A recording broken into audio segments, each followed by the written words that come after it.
This is Sunrise Extra, streaming live on Wave Now.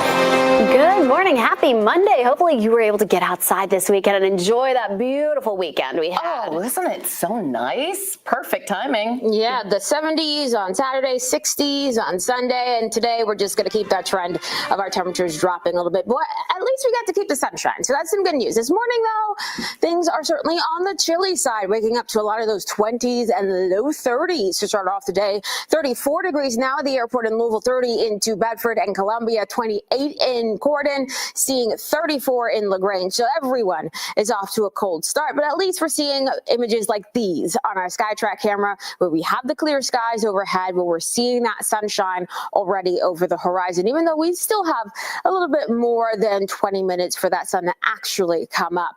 On our satellite and radar, we're watching a couple of those upper level clouds drifting in, but mainly talking about clear skies to start off the day as we head over the next 12 hours, returning easily to the 50s for afternoon highs. And we'll add in some of those upper level clouds for the afternoon and evening before even more of those clouds push in overnight. And then by early tomorrow, we are going to be dealing with some rounds of rain. I'll talk a little bit more about those rain chances for not just your Tuesday, but for the end of the work week as well in my full forecast. Thank you. The governor announcing the investment of big dollars for roadway improvements, and this time it'll focus on I-71. The $50 million project will take 2 years, and it kicks off today with changes that could affect your commute. Rob Wells is live in the Storm Tracker this morning with a closer look. Rob. Yeah, and Olivia, good morning to you. Those overnight lane closures, they're going to start at 7 p.m. and go till 5 a.m. And again, that does begin tonight. And it's going to be a long process, but hopefully it'll pay off in the end. We're going to take you out and show you what we're seeing out right now. Again, those lane closures and improvements, they will center from the Interstate 65 to 71 interchange near Frankfort Avenue to the I-71 Zorn Avenue interchange as well. Motorists should be prepared for changing traffic patterns, lane shifts, and overnight lane closures. The project itself, it's a massive undertaking. It includes multi-use paths on Zorn Avenue between I-71 and Zorn Avenue interchange and Melwood Avenue, as well as the installation of a median treatment at the intersection of Zorn and Melwood Avenues as well. Business owners saying it's going to create a lot of headaches. It's just very frustrating. And, I call it the road of nowhere. But you look at everything going on right now. River Road's detour was the detour of 264, and now this is going to compound on that. To make it to the east end really now is just super challenging. And challenging it'll be for a while. Work, by the way, will also include demolition and reconstruction of the I-71 bridge over Beargrass Creek and a latex overlay that will be applied to I-71 bridges over 64. Workers plan to remove and pave over the existing nimble strips along the outside of this shoulder. So again, a lot of patience, a lot of time. Things not too bad out here right now. Certainly busier than what it was 25, 30 minutes ago, but this is probably the best time to be out here if you do have to travel this route. Of course, in the end, just watch your speed, watch the construction signs, and have a lot of patience. For now, back to you guys in the studio. Thank you, Rob. Thanksgiving, just 10 days away, but travelers have a reason to be thankful. Yeah, it's because the FAA ended its restriction on flights at 40 major airports, including here in Louisville. Amy Kiley reports on how it will impact one of the busiest air travel weeks of the year. I think we're going to have a smooth, hopefully, Thanksgiving travel season. Airlines are resuming their normal schedules in the U.S. today. The FAA says it's lifting flight restrictions that affected 40 major airports during the government shutdown. A joint statement from that agency and the Transportation Secretary cites, quote, safety trends and the steady decline of staffing trigger events in air traffic control facilities. It does appear that air traffic controllers are working. The call-outs are minimal, and they're all getting bonuses now if they came to work. So I think the morale there is up, as well as the TSA. Union leaders say it was hard for air traffic controllers to work full-time without pay during the shutdown. The stresses, the pressure, the fatigue is setting in. Air traffic controllers are texting, I don't even have enough money to put gas in my car to come to work. The news might be a relief for people flying over Thanksgiving weekend. That's the busiest air travel period of the year, according to TSA data. Experts say passengers should still check airline apps for delays or cancellations, but for more typical reasons. I think the things we should be looking out for are weather-related incidents that could kind of throw the system out of whack or outages. But overall, I think things are looking good. I'm Amy Kiley reporting.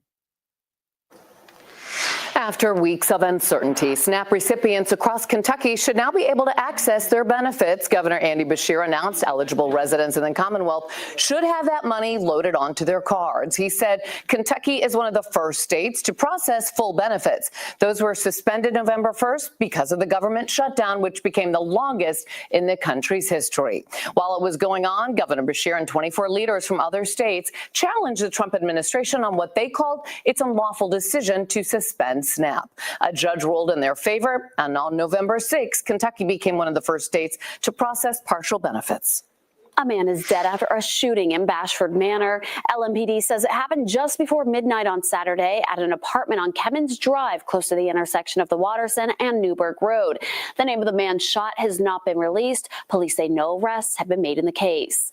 Meanwhile, LMPD is also investigating a double shooting in Fern Creek. This happened around 1 a.m. Sunday on Keegan Way. That's where police found two women who had been shot. First responders took them both to the hospital, and they should survive their injuries. The department believes the shooting was domestic violence related and said they're following leads on a possible suspect. The Jeffersonville Fire Department rescued people from a high-rise apartment building that was on fire. It happened just after 9 Sunday morning. Crews responded to a call of smoke coming from a unit at the building on Market Street.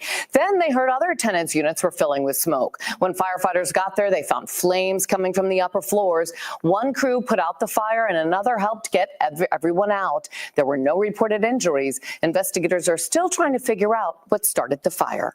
What was once a building in the Portland neighborhood is now just a pile of rubble after it collapsed in on itself Saturday. The collapse was reported around 4 o'clock Saturday afternoon at the corner of Griffiths Avenue and North 25th Street. It's unclear how it happened, but the incident left broken bricks, splintered wood, electrical wires, and other debris scattered across the street corner.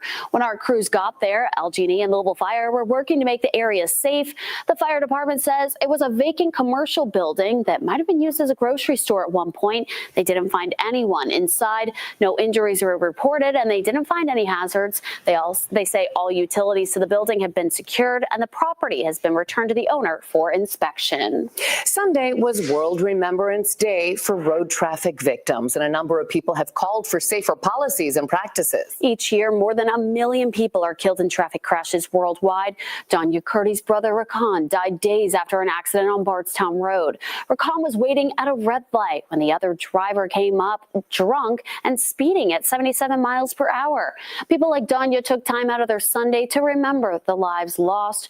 Joining them were multiple organizations and elected leaders looking to bring change through infrastructure and policy changes. In the months since losing her brother, Donya brought a Students Against Destructive Decisions chapter to U of L's campus, focused on helping kids make smart choices. I wish I could do something to bring it back. But I can do this. I can advocate. I can try to help people make better decisions and understand the gravity of their choices. One of the elected officials at the vigil was State Representative Rachel Rourke. She says she plans to support several bills to help improve road safety in the upcoming legislative session. The Kentucky Transportation Cabinet is coming up with ways to make part of West Louisville safer. They say they need help to do it, too. Over the past few years, multiple roads in the Portland and Shawnee neighborhoods have seen frequent deadly car crashes. Problem areas include Bank Street, Portland Avenue, Northwestern Parkway, and 15th Street. To try to improve the area, KYTC is conducting the Northwestern Parkway Safety Study.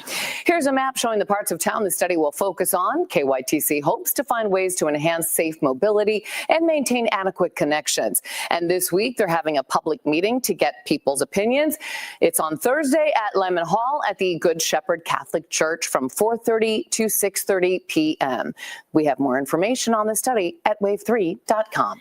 The KFC Yum Center is getting a new roof, and this week that'll start affecting traffic in the area. Starting today, certain eastbound lanes of River Road will be closed to traffic between 2nd and 3rd Streets. That closure will be in place intermittently throughout the project, and it's expected to be finished by January. But take a look here at this rendering of what the roof will look like from the riverfront view. The rounded design is a nod to Kentucky's bourbon heritage. The vertical seams show a resemblance to bourbon barrels. The project total will cost around $14 million. Coming up, it is Epilepsy Awareness Month, and people with epilepsy are talking about what that means. Coming up, we'll break down the signs to look for, plus an event here in Louisville to learn more about the condition. As we take a quick look at traffic right now, it looks like we're dealing with some stalled vehicles in the area, scattered around the Watterson and near I-71, plus another one on 64. Also, kind of seeing a bit of a red icon there behind that stalled vehicle at 264 and Bardstown Road. It looks like we have a report of a crash there headed westbound, so keep an eye out for that. It doesn't look like it's affecting traffic right now, though, so that's good news.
Breaking this morning, we're working to learn more about a crash in PRP. This is what it looked like on Gagel Avenue moments ago. This is near Dixie Highway. First responders told us an ambulance was involved. The scene has cleared now. We did reach out to PRP. We're waiting to get more information. When we do, we'll share it with you on air and online at wave3.com.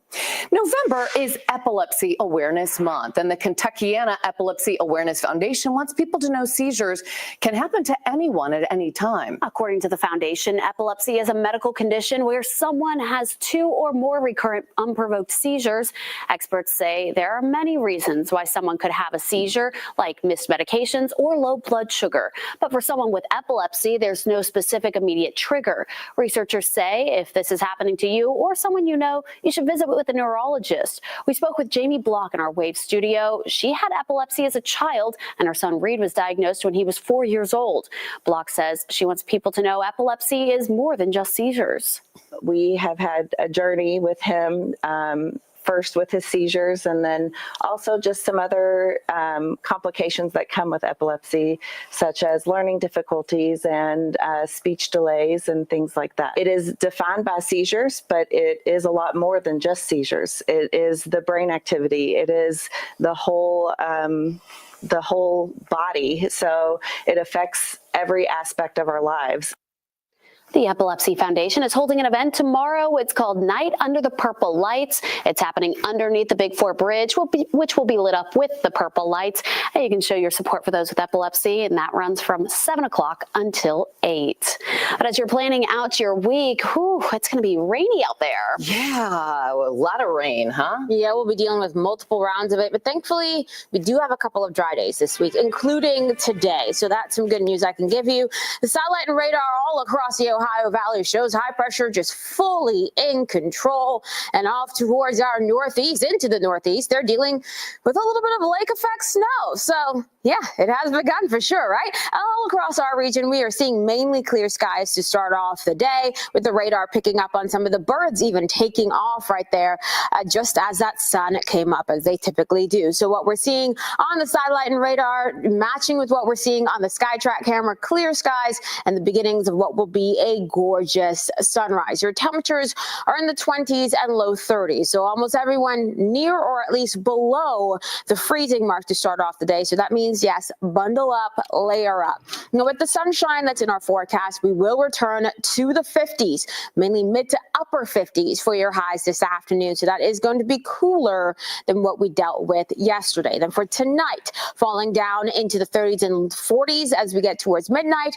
then warming up towards sunrise as clouds increase and a warm front starts to move into our region. With that warm front, we are going to be talking about some of those showers gradually taking over for the morning and staying with us as we head into the afternoon tomorrow, mainly talking about those lighter showers for the morning hours and then some pockets of heavier rain really mixing in by the afternoon, with an even better chance for some pockets of heavier rainfalls and gusty winds and even some small hail with the evening storms for tomorrow. We'll also talk about those rain showers clearing out by early on your Wednesday. So in terms of how much rainfall we're looking at for tomorrow, around 1 to 2 inches of rain in most spots, but there is that potential for some pockets of higher totals here and there. Then on Wednesday, drier with some of those clouds still overhead. We head into your Thursday and then see even more of those showers moving our way by Thursday afternoon and evening. As we get into your Friday, yes, still more of that rain in our forecast. And by Saturday morning,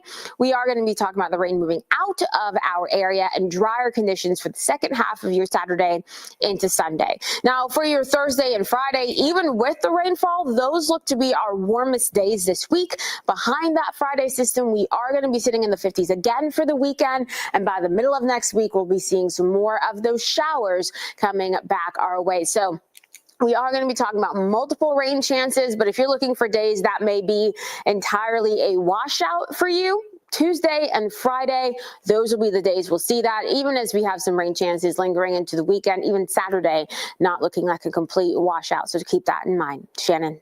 Thank you. 3 people were killed in an alleged drug trafficking strike that occurred in the international waters of the Eastern Pacific. According to the U.S. Secretary of War and U.S. Southern Command, that attack happened on Sunday. The Trump administration hasn't produced any evidence supporting the allegations about the vessel or people on board being connected to drug activity. This is at least the 21st military strike conducted on alleged drug boats during President Trump's second term. The U.S. State Department announced it will designate an alleged criminal organization based in Venezuela as a foreign terrorist organization. U.S. Secretary of State Marco Rubio says the designation against Cartel de los Soles will take effect next week. Rubio says the group, along with other criminal organizations with alleged ties to the Venezuelan president, are responsible for terrorist violence throughout the Western Hemisphere and trafficking drugs into the U.S. and Europe. The designation comes as the U.S. has stepped up its military presence in the Caribbean. Indiana's Attorney General has filed a federal lawsuit against one of the state's biggest school districts. It stems from an incident when the system refused to release a student to ICE agents. Todd Rokita says the Indianapolis Public Schools has policies in place that violate state law, preventing how schools restrict the ways employees can assist immigration efforts. The legal argument comes after an incident in January where IPS said it would not release a child to their father who was in ICE custody. Instead, Rokita claims the school district put the student in touch with an immigration attorney to advise the minor on how to avoid accompanying their father to Honduras.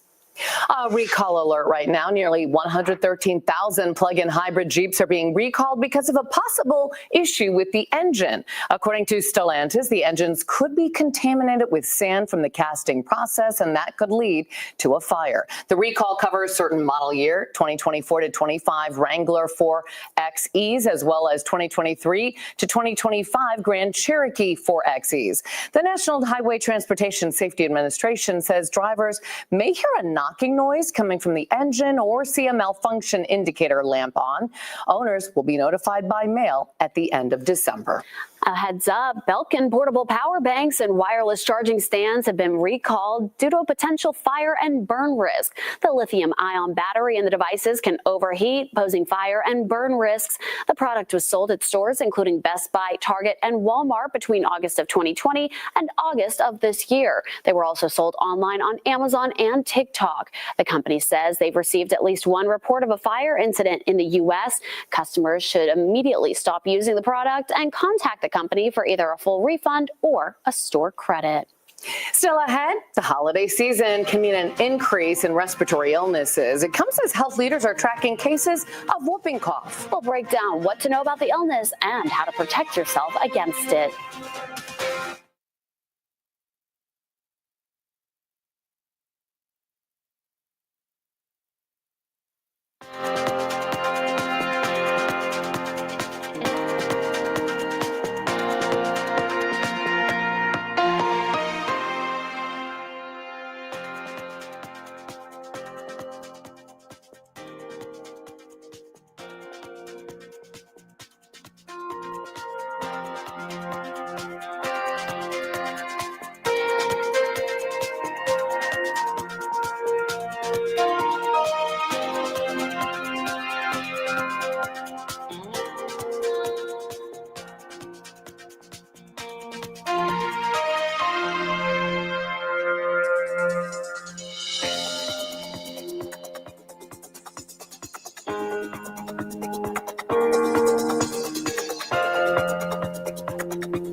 Cases of pertussis, also called whooping cough, have steadily gone up in the U.S. over the last few decades. It is a highly contagious respiratory infection. In today's Health Minute, Mandy Gaither has what to know about this and how to protect against it.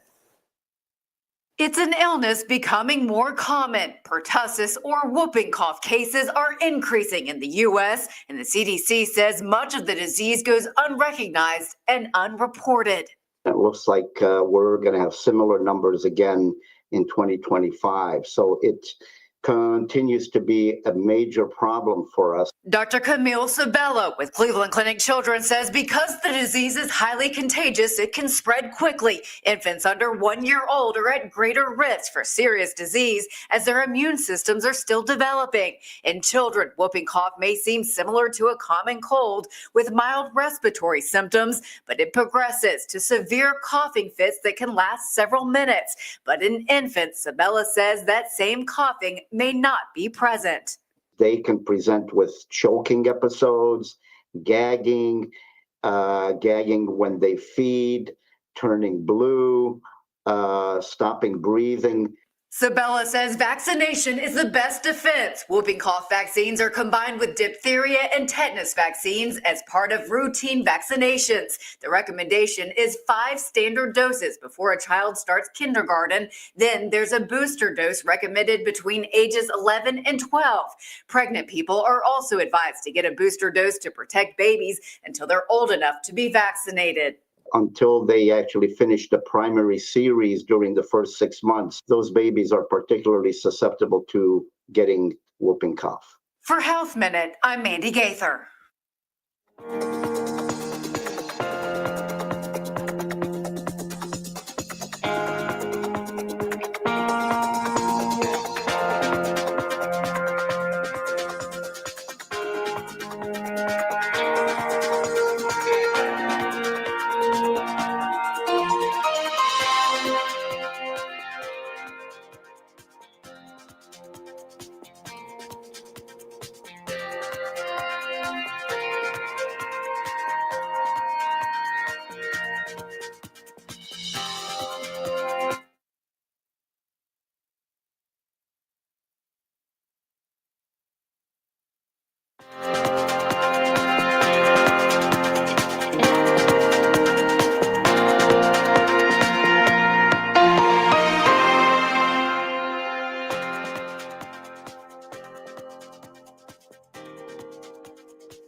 This Wave News Update is sponsored by Oxmoor Auto Group.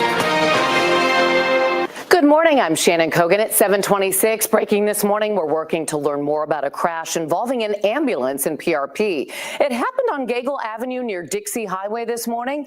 First responders told us that an ambulance was involved. The scene has been cleared now. In the last 15 minutes, we reached out to PRP Fire. We are waiting for more information. When we get that, we'll update you right here and on wave3.com. Right now, here's meteorologist Tawana Andrew. And what we're seeing across the area, a lot of that clear sky, which is certainly some good news, and that sun now coming up over the horizon. So beautiful morning on our cameras. But it doesn't feel as pretty for many of us as we are sitting in the upper 20s and the low 30s to start off the day. So find the jackets, find the coats, and bundle up as you are heading out. Once we head over the next 12 hours, though, we'll return to the 50s for your highs with all that sunshine around. So we'll be certainly cooler than yesterday, but still pretty comfortable for this time of the year. Looking ahead to the next 10 days, here's what we have going on. For tomorrow, going to add in some rain chances. Those will be really for the morning, afternoon, and evening hours. Some of those thunderstorms that we see tomorrow could be on the stronger side with some gusty winds, some heavy rainfall, even some small hail. So don't be surprised at that. But in terms of widespread severe weather, we're not expecting that as of right now. We'll dry out for your Wednesday, seeing some more of those showers for Thursday, Friday, and into the first half of Saturday.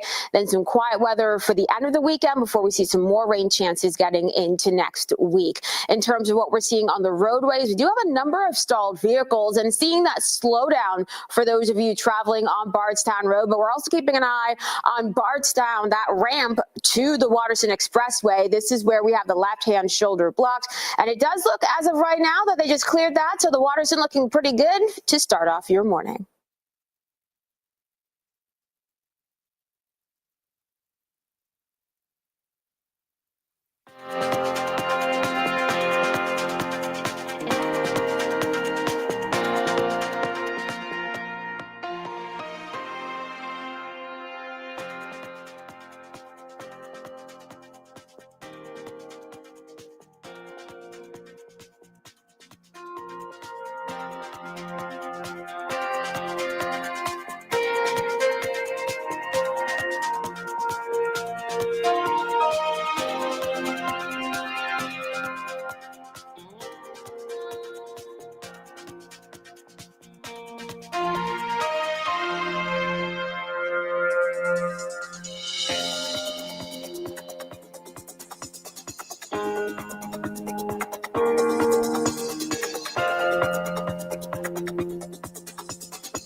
Good morning. Happy Monday. Thanks for staying with us here for Sunrise Extra. I'm Olivia Russell. Hopefully you had a great weekend. We're wrapping up the regular season for college volleyball, heading into the postseason. We'll look ahead to U of L and UK with how they wrapped up the regular season. Plus, it's the season of giving and plenty of charities doing incredible work in our community as we start the season of giving. But we want to start with some medical news first because AI is just incredible these days. It's transforming medicine by reading brain scans and helping patients with spine surgeries. NBC's Dr. Akshay Syal has more. This is what doctors at the Cleveland Clinic hear when a patient develops sepsis. A bold alert for the #1 leading cause of hospital deaths across the U.S., impacting millions. Sepsis is a life-threatening medical emergency caused by the body's response to infection. But now, doctors say there's a new tool to help fight it off. It's not an antibiotic or a medical device, it's AI. Just one example of how it's transforming medicine. Here, Dr. James Morrison says helping identify sepsis faster than ever before. The patient might come in reporting chest pain or something like that. You're going to be thinking of a heart attack. Sepsis might not be the first thing you think of. While you're focusing on the patient, talking to them about what's going on, and the data starts to come in, the AI can be working at the same time to say, does any of this fit with a pattern of sepsis? The Cleveland Clinic, which has invested in this technology, showed us how it works in real time from a digital dummy patient, pulling data like heart rate, temperature, and oxygen levels. All of those are indicative to us that the patient could have a new infection or sepsis. Last year across our system, we had over 30,000 sepsis cases, about 2,000 deaths. And we've seen that our sepsis efforts have driven down those deaths by hundreds per year. If their tool is like a security system constantly monitoring your body, in North Carolina, a spine surgeon is using AI differently. It's how I've often described it to patients is it tells me where I am, even though I may not know with my own eyes, just like a GPS in your car would do. Dr. Brett Rockos at Duke Health says this new technology gives him a 3D view of the patient's spine in real time. Made by Proprio, advanced sensors work to digitally replicate a patient's spinal anatomy. Dr. Rockos says the tool can help shorten complicated hours-long surgeries. What that means for the patient is they're having less anesthetic, less time asleep on the operating table, less bleeding. The AI tool is FDA approved, already used in over 100 surgeries, with the company saying more hospitals are now set to test it. Meanwhile, back in Ohio, the Cleveland Clinic will also start testing the world's first neurological AI model that's not trained on text, but on electrical brain waves. Seizures where storms of electricity happening in the brain. Dr. Iman Najim runs the hospital's epilepsy center. Wow. This is the central monitoring unit. What we're looking at are recordings, brainwave recordings, Ohio, Florida, or even in Abu Dhabi, United Arab Emirates. You can see people here in the UAE. Exactly. Wow. It's a patient who just had a seizure now. That Yes. voice we just heard. Yeah. Monitoring all these screens isn't easy with the human eye, but AI is always on and can more quickly recognize subtle patterns.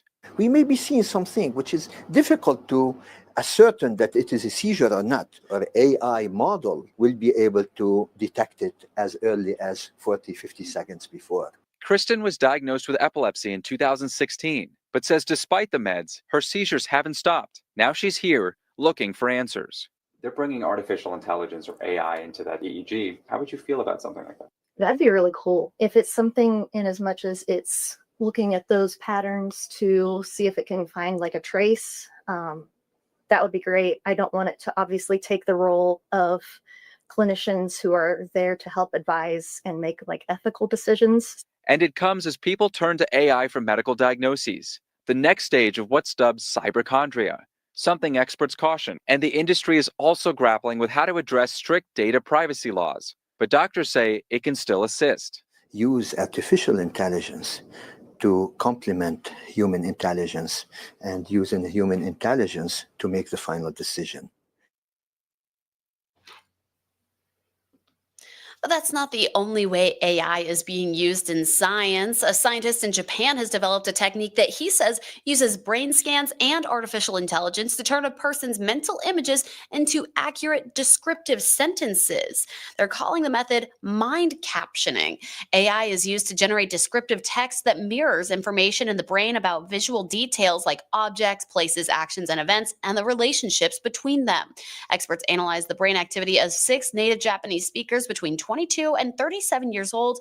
Their brains were scanned as they watched video clips, and scientists say they hope the mind captioning technology could potentially help people who struggle with language, expression, and ALS, which is a progressive neurodegenerative disease that affects speech. A heads up here, a toy recall for the little ones. Moby Games is recalling more than 117,000 Zippy activity toys due to possible choking hazards. The toy is a flexible silicone cylinder with holes with different color silicone strings that can be pulled. Some of those strings contain a spherical ball that can be a choking hazard. Moby Games says it's aware of one incident involving a child placing the toy in their mouth and gagging. That child is okay, but consumers are now urged to stop giving that product to their kids and contact Moby Games for a refund. Well, you might remember this app. The short-form video app, once famous for its 6-second loops, has been rebooted. It's called Vine, which is now called Divine. It's launching with a twist aimed at keeping artificial intelligence out of the feed. It brings back more than 100,000 restored clips from the original Vine archive. Backed by former Twitter CEO Jack Dorsey, it bans AI-generated content using verification tools to make sure every upload comes from an actual smartphone. Users can reclaim old Vine accounts, post new videos, or request takedowns of their past clips. The relaunch comes as ex-owner Elon Musk has also teased a Vine revival, but hasn't made a public version of it. Divine is already available in beta on iOS and Android devices. I don't know if I want to my old minds. I used to post some silly stuff back in high school to come back, but that will definitely be interesting. Thought it was so creative how people can make funny videos in just 6 seconds. Well, we're going to be back in 2 minutes with a look at some Christmas and holiday themed stories.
Well, you're probably already seeing Christmas lights and decorations put up all over the place, maybe inside your house or outside. Even the grocery stores have them right now. Personally, I believe that they go up the day after Thanksgiving, but apparently that can actually be good for your mental health. And it's a trend that actually starts earlier and earlier each year. Susan Elizabeth Littlefield explains why. The sights, the sounds of November. It's not right. You have to give Thanksgiving its due respect, right? We just finished Halloween.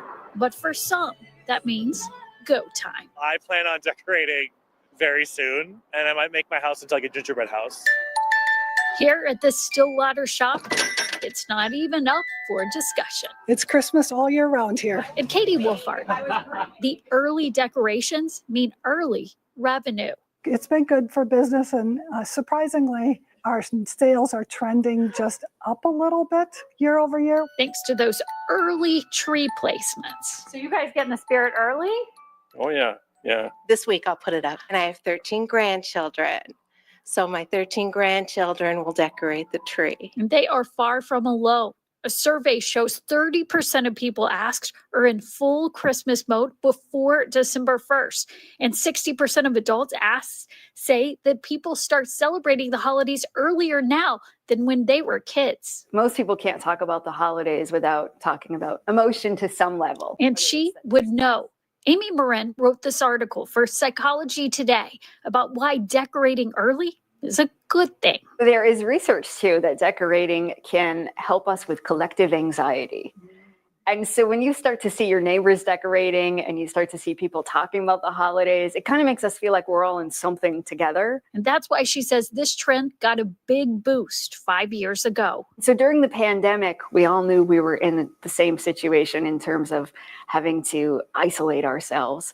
But it felt really good to suddenly be like, but we're all in this together, that it's the holidays. And that's the sort of thing that we want to do, is to start banding together with our communities to talk about the positive things. And overall, research shows it reduces that feeling of collective dread or collective anxiety that we have as a community. So during tough times, we're more likely to start decorating early. So she says, let the good times roll. It helps you to become more social, which brings us back to this idea that the more social you are, the happy you are. So there's no reason that you shouldn't decorate. I love it. Bring out the trees. No shame. Right? Now, the therapist also says decorating early can help boost people's spirits during these darker winter days.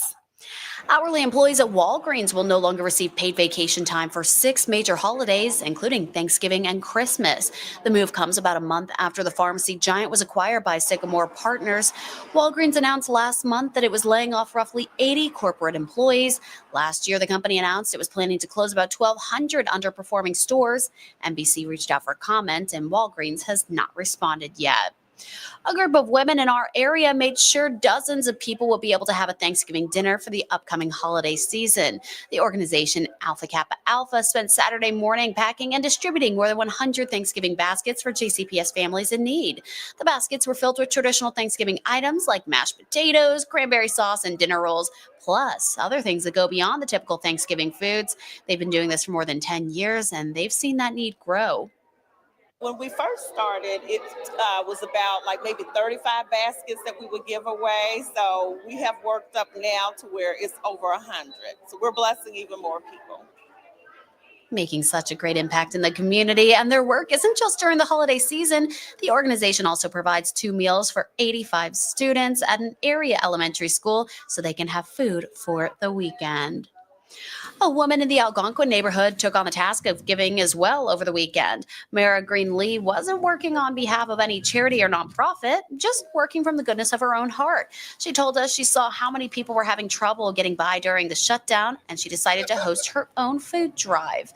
She said she worked with her family to buy groceries and then handed them out to people at Lampkins Chapel on Algonquin Parkway. It doesn't matter what community you're a part of. People are going to be hungry. People are going to be hungry. So if I can help, might as well. If anybody can help, I feel like you should, especially if it's not going to hurt you. And honestly, me and my family are in a good position, so it's literally the least I could do.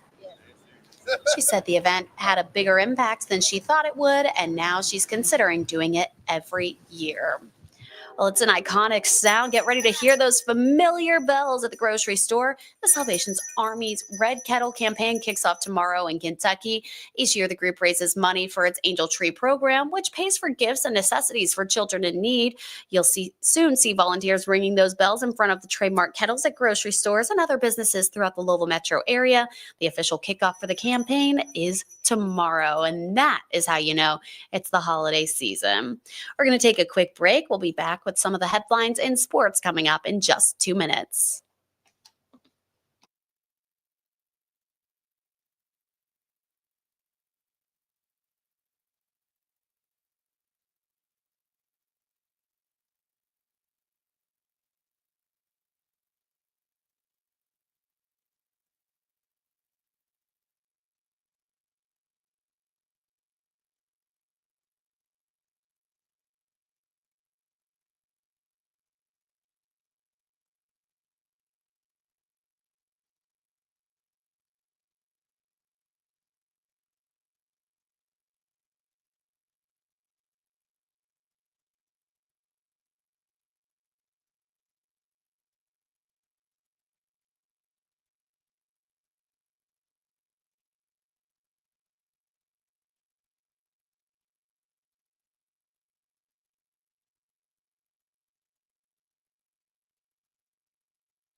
A veteran in Richmond, Virginia is running a marathon after losing his eyesight. Here's a look at his journey and incredible accomplishments. 26.2. Yeah. Matthew Reed ran his first marathon over 30 years ago in his native Minnesota. It was called Grandma's Marathon along the shores of Lake Superior. But they didn't necessarily treat runners like family. They basically load everyone in buses, drive you out 25.5 miles, and you run along the Superior shoreline. We're dropping you here. In 25.5 miles, you'll be back in the city. But even that didn't diminish his passion for running. He stopped for a much more serious reason. Reed served in the U.S. Army and spent 2 years in Afghanistan. After returning from overseas, he began losing his eyesight. It's service connected. So I came back from Afghanistan in 2007. In 2011, I started to notice my left eye was getting fuzzy. I went out to the qualification range and couldn't qualify with my pistol anymore, which was strange. Reed continued running and finished the Disney Marathon in 2012, but had lost sight in his left eye. 6 years later, the right eye lost sight. Doctors can't give him a reason why. My VA rating literally says unspecified eye disorder. So you don't know why? Nope. There's no direct cause. Is that frustrating? Very frustrating. Reed lost the ability to do so much of what he knew and loved. He considered himself an active person, all of which came to a halt when he lost his eyesight. I stopped running as I was losing my vision. I stopped doing basically all sports I loved doing over the years. And it was rough. It was very rough. Part of Reed's therapy involved adaptive sports, which showed him there was more than one way to stay active. He met a fellow veteran who had lost his ability to walk and talk, but managed to give Reed some advice that still motivates him today. I realized to quit focusing on what I cannot do and start focusing on what I still can do. So through the adaptive sports and the rec therapy and Sportable and all of my friends who participate with me in different sporting activities now, I've learned to focus on what I still can do. And not surprisingly, it's still a lot. With the help of the folks at Sportable, Reed got back into his active lifestyle. Not without some changes to his routine. If I'm training on a treadmill, I have to have my hands on the treadmill at all times. A few weeks ago, I actually shot off the treadmill because I let go.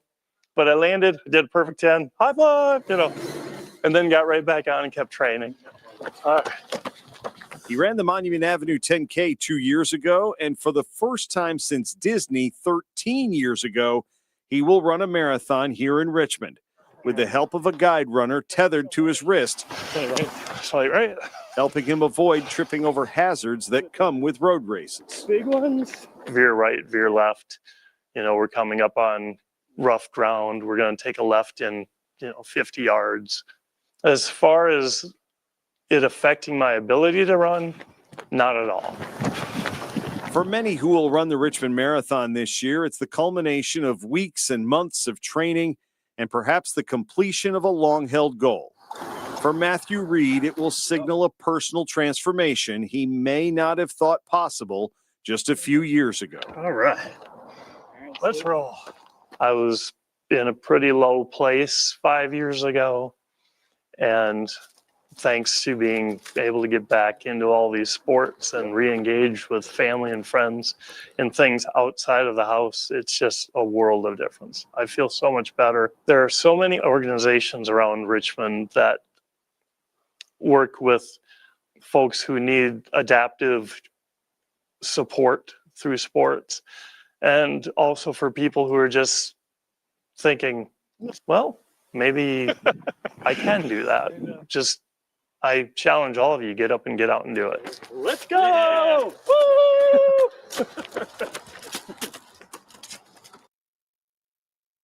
Woo! Love his optimism right there, and such an inspiring message to so many.